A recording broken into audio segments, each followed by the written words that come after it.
So you call, how are you feeling? I'm feeling ஒரு 2 நாளா ரொம்ப பாசிட்டிவா இருக்கேன். ரொம்ப நாளா என்கிட்ட இருந்து ஒரு பாசிட்டிவிட்டி காணாம போன மாதிரி ஒரு ஃபீலிங் இருந்துச்சு. கண்ணு முன்னாடி ஒரு லைஃப் இருக்கு, அந்த லைஃப் நம்ம வாழ மாட்டேங்கிறோம். அது பக்கத்துல ஏதோ தெரியணும், நம்ம கண்ணு முன்னாடி தான் இருக்குது, என் கண்ணு முன்னாடி தான் இருக்கு. ஆனா என்னால அதை டேஸ்ட் பண்ண முடியும். அப்ப நான் அதுக்கு காரணம் தேவை. இவனால அது அப்படியாச்சு இல்ல, அதனாலதான் இப்படியாச்சு இல்ல, அதனாலதான் நான் சோகமா இருக்கேன். தெரியுமா உங்களுக்கு?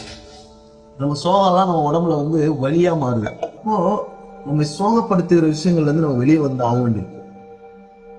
இதெல்லாம் நம்ம சோகமாக்குது. யாரெல்லாம் நம்ம சோகமாக்குறோம்? நம்மளை பார்த்தா சந்தோஷப்படுறவங்களாம் யாரு? நம்மளை பார்த்தா ஒரு நம்பிக்கையா பாக்குறவங்க யாரு? ஆஹா, இதெல்லாம் நல்லா வருவாரு, நீங்க நல்லா வரணும். நம்மளை பார்த்து நல்லது நினைக்கிறவங்கள நம்ம பாக்குறோமா? நம்மளை யாரு கண்டுக்கவே மாட்டாங்களோ அவ்வளவுதான் நம்ம ஏமாத்துன்னு எங்க அப்பா அம்மா என்ன சொல்லிக் கொடுக்கணும். அவன் எப்படி ஏமாறாம வளர்றதுன்னு யோசிக்கிற இடமே இல்லை.